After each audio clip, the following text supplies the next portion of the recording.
حضرت علی رضی اللہ تعالی عنہ کا خطبہ مبارکہ ہے۔ حضرت علی بہت بڑے خطیب تھے۔ سب سے پہلے تو دنیا میں خطیب میرے مدنی محمد مصطفیٰ ہے، اس کے بعد حضرت ابو بکر ہیں، اس کے بعد سیدنا علی ہیں، اور اس کے بعد والے دور میں جو ہے پھر حجاج بن یوسف، وہ بھی وقت کا بڑا خطیب تھا۔ اللہ کی شان۔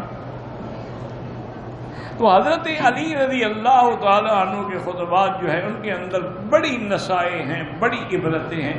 انہوں نے فرمایا کہ دیکھو مجھے حیرت ہوتی ہے انسان پہ کہ یہ کیسے فرعون بن جاتا ہے، کبھی نمرود بن جاتا ہے، کبھی درندہ بن جاتا ہے،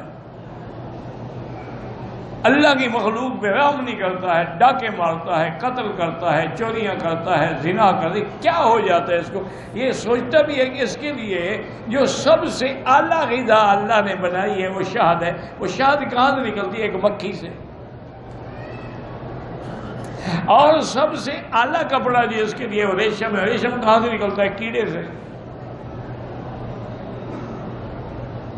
تو انہوں نے فرمایا کہ جس بندے کا لباس بھی کیڑے سے ہو، غذا بھی کیڑے سے ہو، اور مرنے کے بعد بھی اس کو کیڑوں میں کھانا ہو، پتہ نہیں تکبر کس بات پہ کرتا ہے۔ اس کو کبھی غور تو کرنا چاہیے کہ میری حیثیت کیا ہے۔ اسی طرح ایک دوسرے خطبے میں لکھا کہ اولہ نطفۃ مذرہ، کہ پہلے جب پیدا ہوا تو ایک گندے پانی سے پیدا ہوا، اور انتہا کیا ہے؟ انتہا یہ ہے کہ 2 دن بھی رکھ دو تو بدبودار ہو جائے، اور پیٹ کے اندر بھی گندگی اٹھائے پھر رہا ہے لیکن پھر بھی اکڑتا ہے۔